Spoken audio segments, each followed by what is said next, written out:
Hi, good morning to Doctor and my friend. My name is Jan and I'm emerging S72130. The topic I'm going to talk about is the solar energy captured by a non-uniform panel, which is a real scenario. For the scenario, which is to calculate the total electrical power being generated by a rectangular solar panel that has non-uniform power density. For the content will be problems set out into and solve the integral, interpret and the reflections. For the physical system, which is a rectangular solar photovoltaic panels, the quantity is to find the total electrical power output in watts.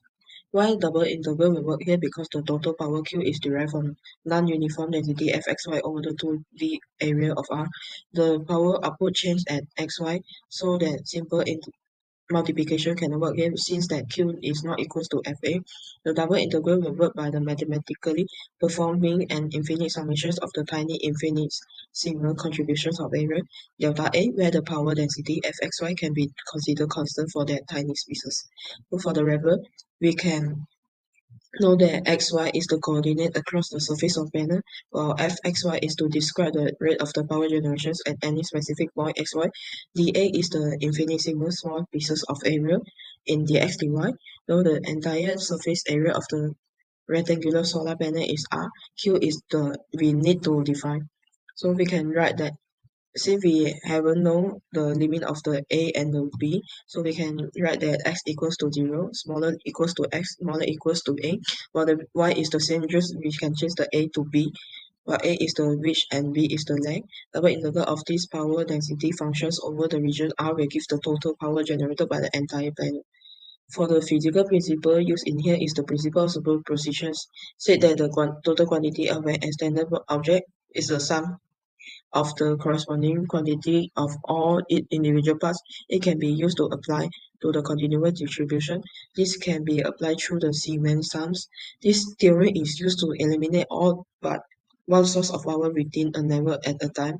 The quantity change across the region is the power density Fxy is not constant, so that we have to use an integrals to not just to calculate it area and density. If we use the simple multiplication, it cannot perform.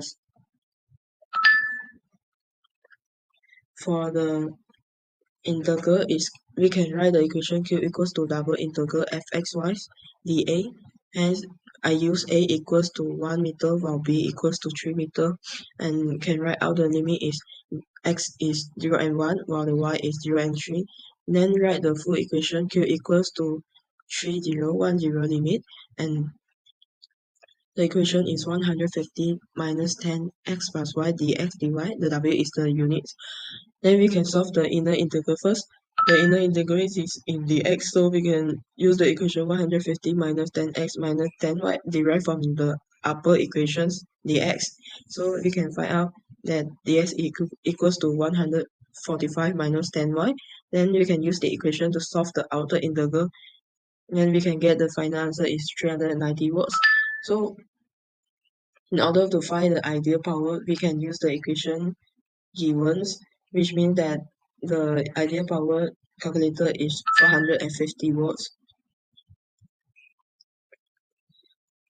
The power loss is between 60 watts, which the power deficit is a quantifiable measure of the inefficiency. By mapping the fxy function, we can know that which is the low and which is the high density.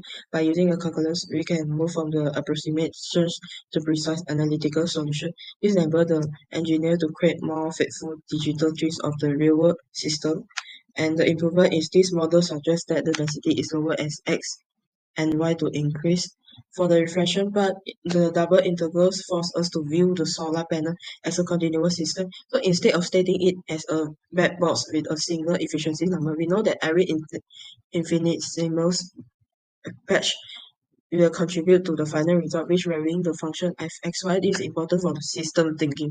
The sustainable problem solving is to, in order to get the accurate map of the energy generations and the loss across the panel, the double integral method will allow for optimizations. So this efficiency improvement is actually the most sustainable approach as it ensures that we can get the maximum possible energies from the installed hardware. So here is my reference, and thank you for your attention and listening. Thank you. That's all.